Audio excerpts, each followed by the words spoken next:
તથા મારા પ્રિય મિત્રો તથા મારા વાલા વિદ્યાર્થીઓ, આજે હું આપણા આઝાદી શોધ સુભાષચંદ્ર બોઝ વિશે જે બે શબ્દો કહેવા માંગુ છું તો સાંભળવા નમ્ર વિનંતી.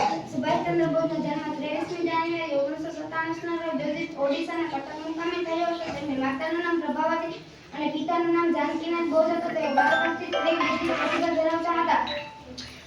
ઈસવીસન 1920માં લંડનમાં ICSની પરીક્ષામાં ચોથા નંબરે પાસ થયા. ભારતમાં આવ્યા પછી હિન્દી રાષ્ટ્રીય મહાસભા કોંગ્રેસમાં જોડાયા. દેશની સ્વતંત્ર ચળવળોમાં ભાગ લીધો. 11 વખત રાજકીય કેદી તરીકે પકડાયા. ઈસવીસન 1938માં હરિપુરા કોંગ્રેસ અધ્યક્ષ સુભાષચંદ્ર બોઝ કોંગ્રેસ અધિવેશનના પ્રમુખ બન્યા. ત્યારબાદ ઈસવીસન 1939માં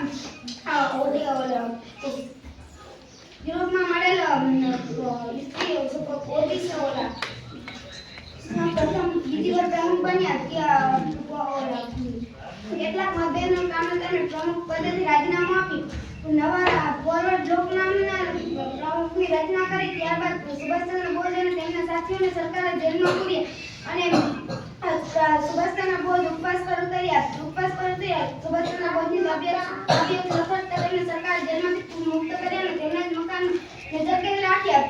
17મી જાન્યુઆરી 1941ના મધ્યરાત્રિએ સુભાષચંદ્ર બોઝ અંગ્રેજ સરકારની નજરકેદમાંથી છટક્યા. તેઓ વેશ પરિવર્તન કરી યશાવર, કાબુલ અને મોસ્કો પેરી બર્લિન પહોંચી. રેડિયો પર પ્રવર્તન આપતા અંગ્રેજ સરકાર ચોંકી ઉઠી અને ત્યારથી તેઓ સ્વર્ગીય થઈને જાપાન ગયા. અસ્તુ જય હિન્દ.